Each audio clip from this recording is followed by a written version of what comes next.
What kills Americans more than guns?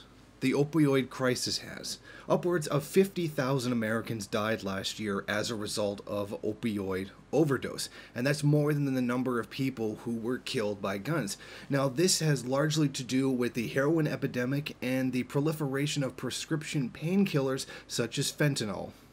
Heroin deaths rose 23% in a year to 12,989, slightly higher than the number of gun homicides according to government data released yesterday.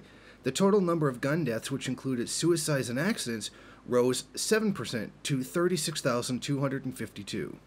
Now, this study comes out only a day after another report showed that fentanyl, a synthetic opioid, is 40 times more addictive than heroin itself, and this has been prescribed to people. In fact, it is responsible for the deaths of 44 Americans each day last year.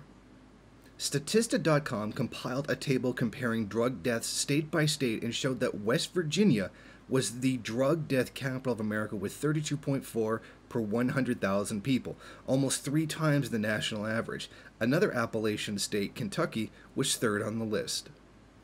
Do we not see how guns kill less people than the opioid crisis, yet it's the guns that is the major focus right now of trying to save people's lives? And I think that's very telling. It's very important to understand here that while the opioid crisis is much more dangerous than the gun epidemic, it's going relatively undealt with. I mean, the media is talking about it, but nothing's really being done. But we have this huge outpouring against gun violence in the country, while this problem is even worse. Now, don't get me wrong, there's certainly something wrong with gun violence, but there's a very clear self-destructive element to this whole opioid crisis. The pharmaceutical companies have been completely complicit in the proliferation of these drugs, particularly fentanyl. Not even, as one report showed, that they were not even questioning suspicious sounding orders. And doctors have been massively over-prescribing it. So what we have is the whole chain of these drugs coming out into the public being relatively ignored.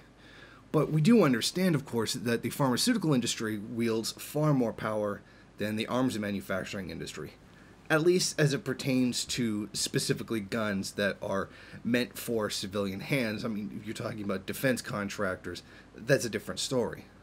But it's interesting how we have this much worse problem that's in its own ways worse than gun violence, but it's not being addressed at all. And I think that shows some of the priorities that exist in American society and how truly sad that is. Thank you for watching. If you like this program, then please head over to my Patreon page and set up a monthly donation. It's your donations that keep this program running. Also, if you would like, please rate, comment, subscribe, and share in various social media.